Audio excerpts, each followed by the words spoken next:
The bright lights of the Grand Plaza Hotel's crystal chandeliers sparkled overhead as Miss Patel adjusted her perfectly pressed blazer. She had only been the hotel manager for 3 months, but she already ran the place like a well-oiled machine. Every morning, she would walk through the massive marble lobby, making sure every flower vase was positioned just right and every brass fixture gleamed like new money. This evening was particularly hectic. A major tech conference was happening in town, and the hotel was packed with important executives in expensive suits. The sound of polished shoes clicking against marble floors filled the air, mixing with the soft classical music playing through hidden speakers. As Miss Patel completed her usual evening inspection, something caught her eye that seemed terribly out of place in her perfect lobby.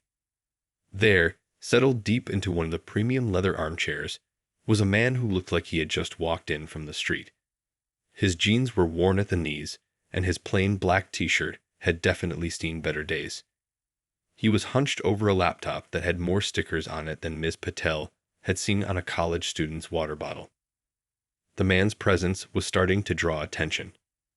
A group of businessmen in tailored suits gave him disapproving looks as they walked past, whispering among themselves. Two elegant ladies at the coffee bar kept glancing his way, their expressions a mix of confusion and discomfort. Miss Patel felt her eye twitch slightly. She had worked too hard to build the hotel's reputation to let it be compromised now. The Grand Plaza was known for its exclusivity, its elegance, and most importantly, its ability to make wealthy guests feel special. This mysterious man in his casual clothes was disrupting the carefully crafted atmosphere she had worked so hard to maintain. She watched as he reached into a worn backpack that had been carelessly tossed beside the chair, pulling out a half-eaten sandwich wrapped in paper. Miss Patel's heart nearly stopped. Outside food in the lobby, this was absolutely unacceptable. Taking a deep breath and straightening her name badge, she began walking toward him with measured steps. Her heels clicked purposefully against the floor, each step fueled by determination to protect her hotel's prestigious image.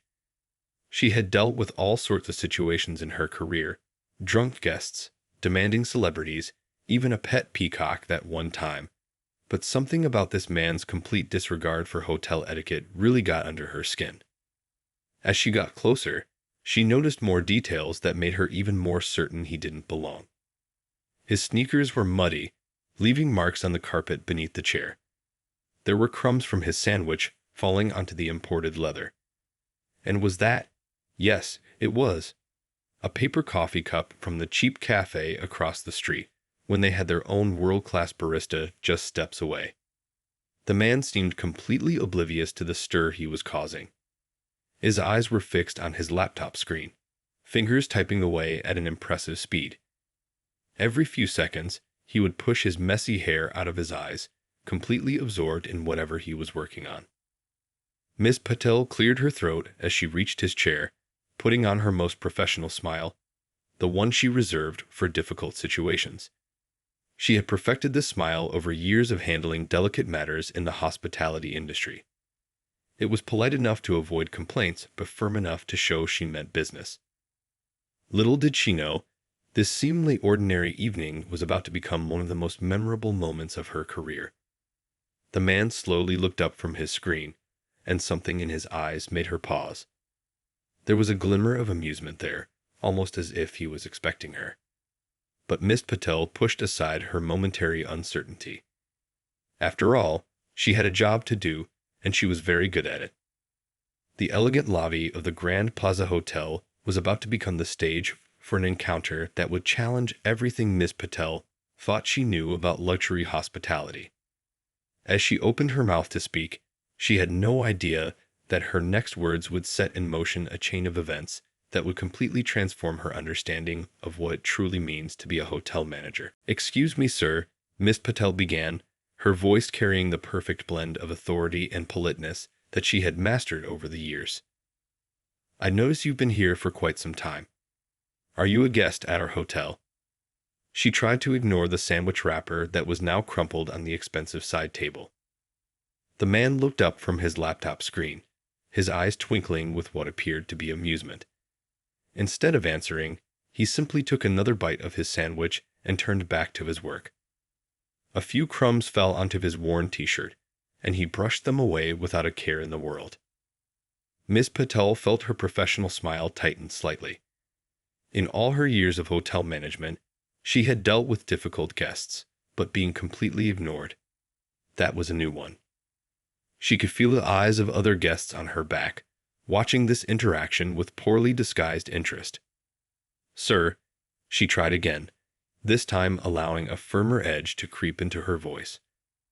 "The lobby area is reserved exclusively for hotel guests.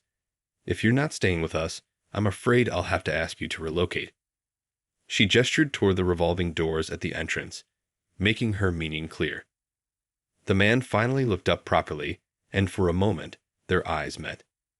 His were warm and somehow knowing, which only served to unsettle Ms. Patel further. He reached for his paper coffee cup, the one from that cheap cafe across the street, and took a leisurely sip. "It's a beautiful lobby you have here," he said at last, his voice surprisingly soft and well-spoken. "The architecture is quite remarkable, though I think the lighting in the east corner could be adjusted to better highlight the art pieces."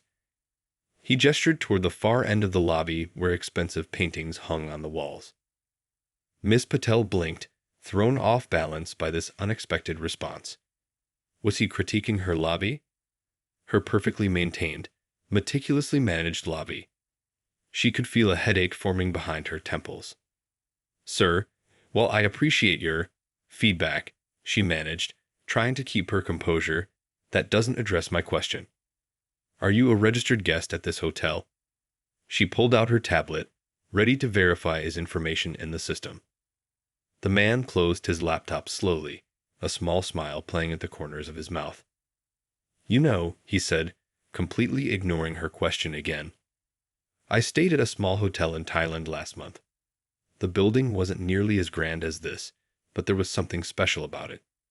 The staff there had a saying, 'Every person who walks through our doors carries a story worth hearing.'"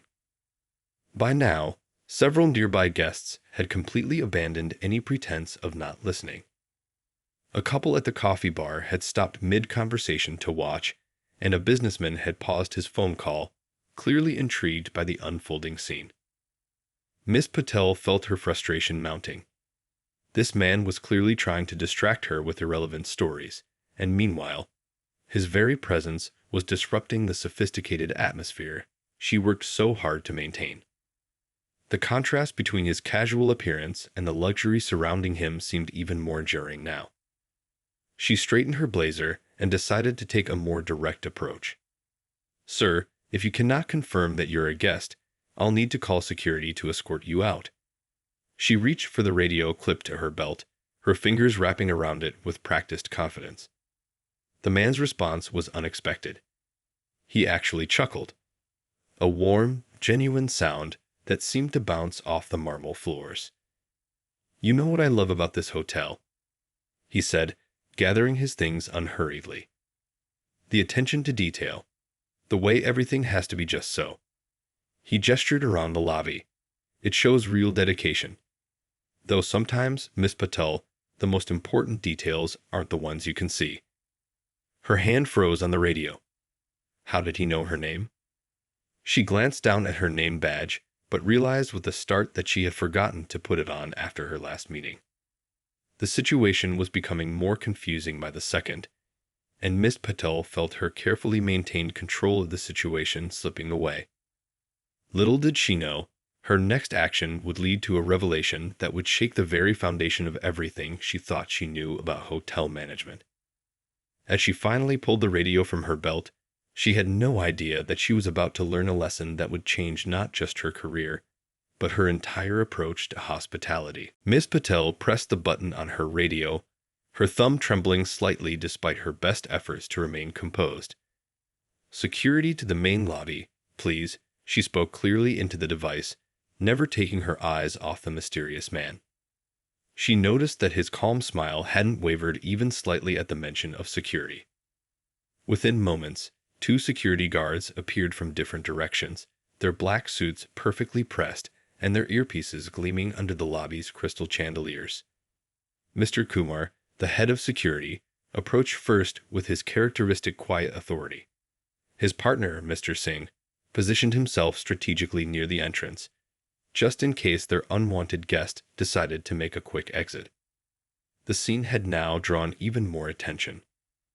A small crowd of hotel guests had gathered near the reception desk, pretending to check their phones while stealing obvious glances at the unfolding drama. A young couple who had been enjoying their evening coffee quickly paid their bill and moved closer, not wanting to miss whatever was about to happen. "Is there a problem here, Miss Puddle?" Mr. Kumar asked professionally, though his eyes were already sizing up the casually dressed man in the lobby chair. The contrast between the security guard's crisp suit and the man's worn jeans couldn't have been more striking. "This gentleman," Miss Patel began, emphasizing the word with just a hint of sarcasm, "has been unable to confirm whether he's a guest at our hotel. He's been occupying our lobby furniture, consuming outside food, and—" She paused, glancing at the scuff marks on the carpet, creating a disturbance. The mysterious man finally closed his laptop completely and began packing it away in his worn backpack. But rather than showing any sign of worry, he seemed to be enjoying himself, as if this whole situation was some sort of entertainment. "Sir," Mr. Kumar stepped forward, his voice firm but professional, "I'm going to have to ask you to come with us. If you're not a registered guest, you'll need to leave the premises immediately." He placed his hand gently but authoritatively on the back of the lobby chair. The man looked up at Mr. Kumar with that same knowing smile that had been irritating Ms. Patel all evening. "You know," he said thoughtfully, "I was just thinking about how well-trained your security team is. The way they position themselves." He gestured toward Mr. Singh at the door, very professional. "Though I'd suggest having a third person cover the service entrance. You never know when someone might try to slip out that way." Ms. Patel exchanged a confused look with Mr. Kumar. How did this stranger know out their service entrance? And why was he giving security advice in the middle of being escorted out? "Sir," Mr. Kumar tried again, his patience obviously wearing thin, "please don't make this more difficult than it needs to be. Either show us proof that you're a guest, or we'll have to escort you out." The man slowly stood up, brushing a few remaining sandwich crumbs from his shirt. The lobby had grown unusually quiet, with even the regular bustling sounds of hotel activity seeming to dim. Every eye was on this strange scene, the scruffy man in casual clothes facing down two security guards and the hotel manager in their perfectly pressed uniforms. "You know what's interesting about hotels?" the man said, reaching into his back pocket with deliberate slowness. Mr. Kumar tensed slightly, but the man continued as if he hadn't noticed. "Everyone's so focused on appearances. The fancy uniforms, the marble floors, the expensive art." He pulled out what looked like a small leather wallet. "But sometimes the most important things aren't what they seem at first glance." Miss Patel felt her patience finally snap. "Sir, we don't need a lecture about hotels. What we need is for you to either prove you belong here or leave immediately." She was aware her voice had risen slightly, breaking her usual professional calm. The man's eyes twinkled as he began to open the leather wallet. "Oh, don't worry," he said softly. "I'm about to prove exactly where I belong." His fingers moved toward what appeared to be some sort of card inside the wallet, and Miss Patel felt her heart skip a beat. Something about his confidence, his knowing smile, and the way he carried himself despite his casual appearance suddenly made her very, very nervous. Little did she know, the next few seconds would completely turn her world upside down, and everything she thought she knew about running a luxury hotel was about to be challenged in the most unexpected way possible. Time seemed to slow down as the mysterious man opened his wallet. The lobby had grown so quiet that Miss Patel could hear the soft bubbling of the decorative fountain in the corner. Her heart was pounding, though she couldn't quite explain why she felt so nervous about what this shabby-looking man might reveal. Instead of pulling out a regular ID card, the man extracted what appeared to be a golden business card. Under the warm lobby lights, its metallic surface caught the light and sparkled.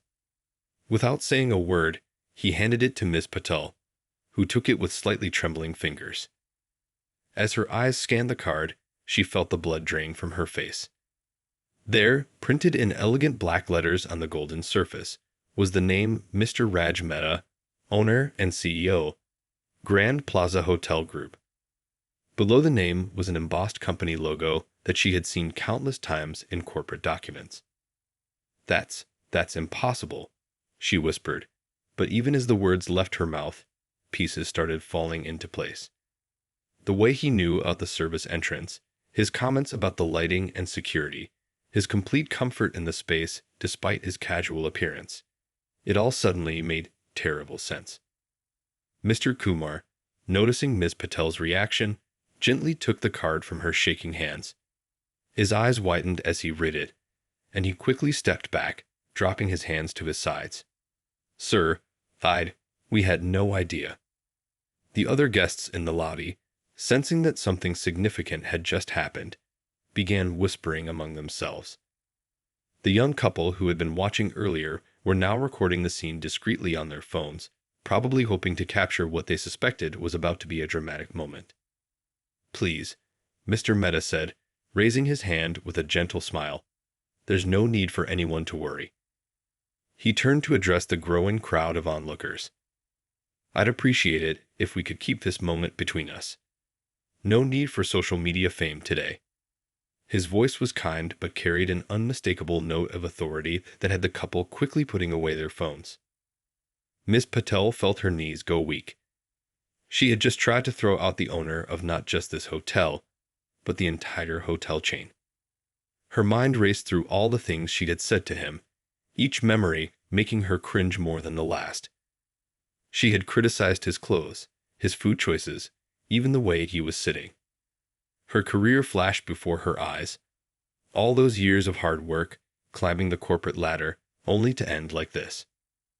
"Mr. Mehta, sir," she began, her voice barely above a whisper. "I cannot begin to apologize enough for my behavior. If you'll allow me to explain." She stopped as he raised his hand again, that same warm smile still on his face. "Let me guess," he said, looking around at the magnificent lobby.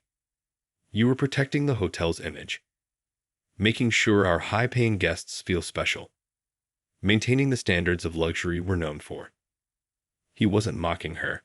His voice carried genuine understanding. Miss Patel nodded mutely, relief and confusion battling for dominance in her mind. The security guards had already retreated to their posts, trying to look as inconspicuous as possible. The lobby was slowly returning to its normal activity, though many guests were still stealing glances their way. "You know," Mr. Mehta continued, picking up his worn backpack, "I didn't actually plan this. I was in town for meetings and thought I'd drop by unannounced. See how things really run when nobody knows the boss is watching." He chuckled softly. "I have to say, your dedication to maintaining standards is impressive, even if it did almost get me thrown out of my own hotel." Miss Patel felt her face flush with embarrassment, but something in his tone made her dare to look up. To her surprise, she found no anger in his eyes, only what appeared to be genuine amusement, and perhaps even approval.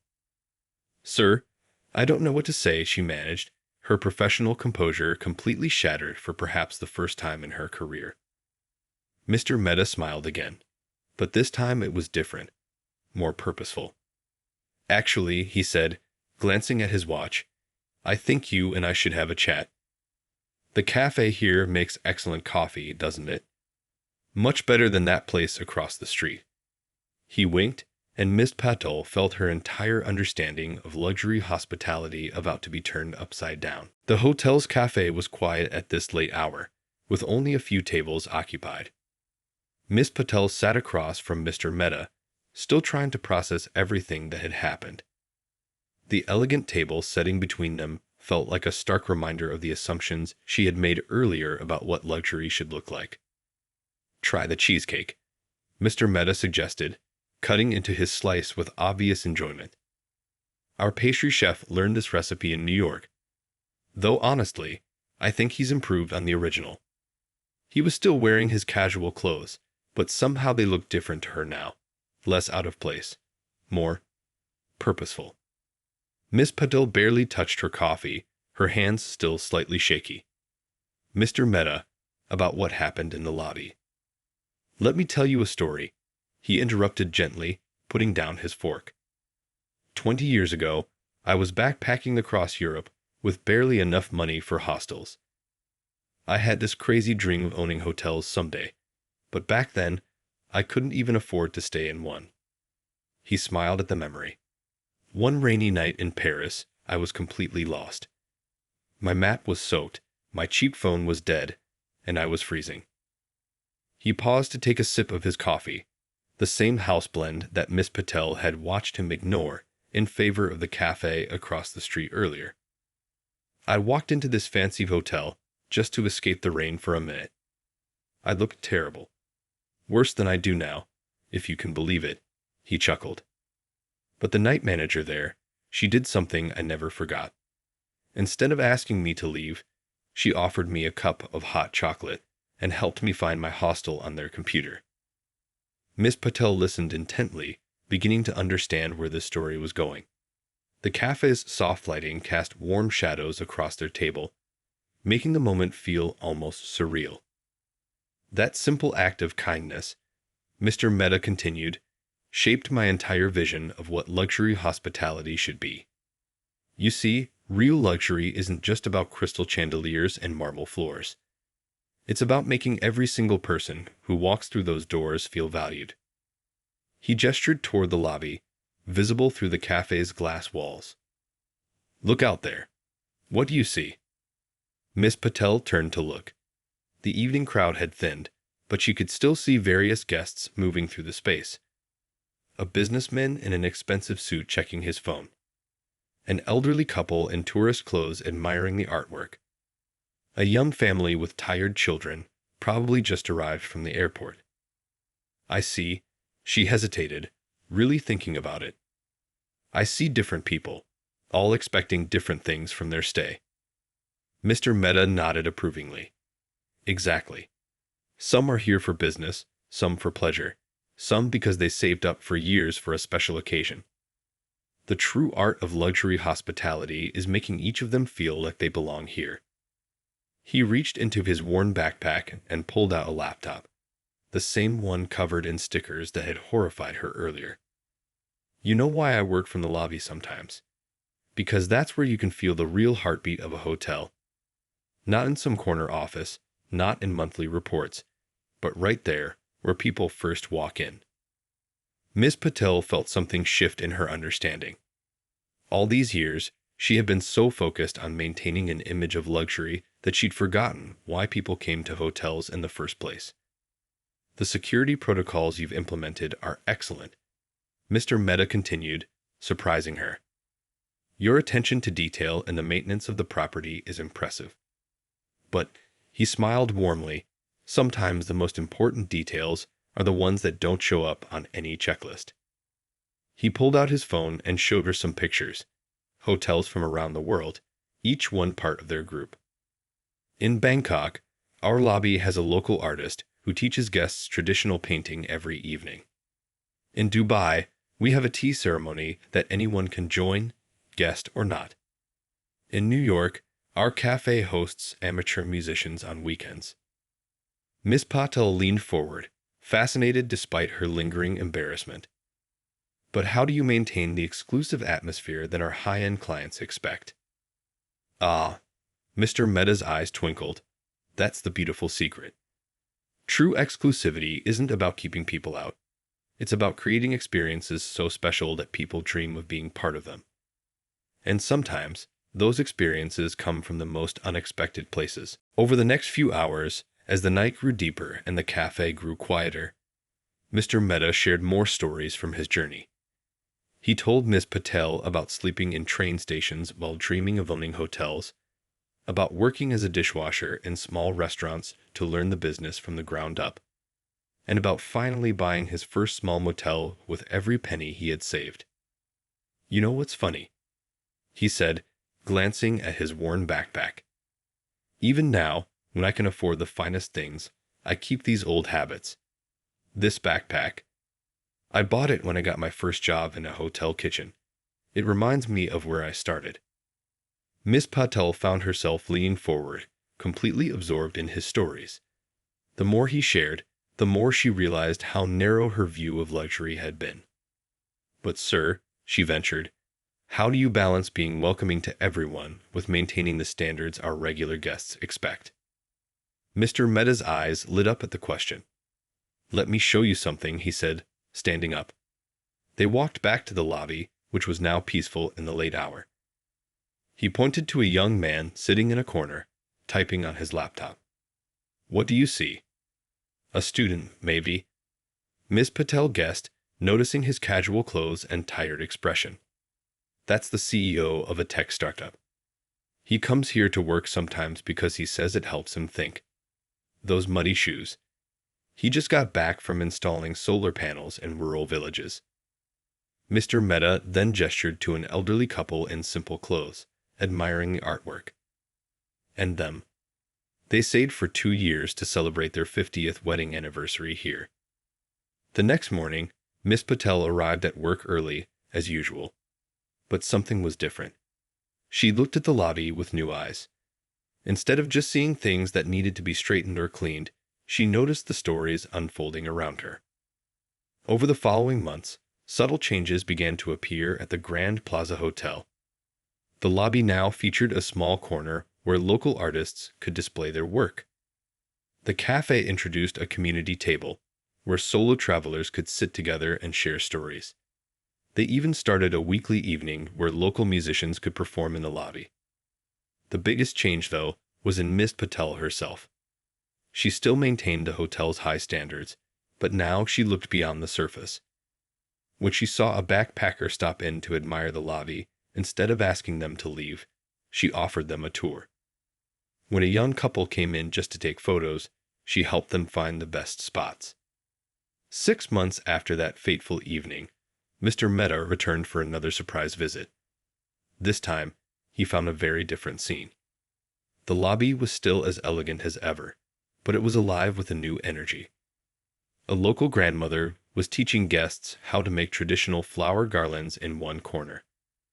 A student was playing soft piano music near the cafe, and Miss Patel was chatting warmly with a mix of guests, from business executives to young travelers. You've done something remarkable here, Mr. Mehta said, approaching her with a smile. He was wearing a suit this time, though his old backpack was still slung over his shoulder. Miss Patel smiled back, feeling proud but humble. I learned from the best, sir. You showed me that true luxury isn't about keeping people out.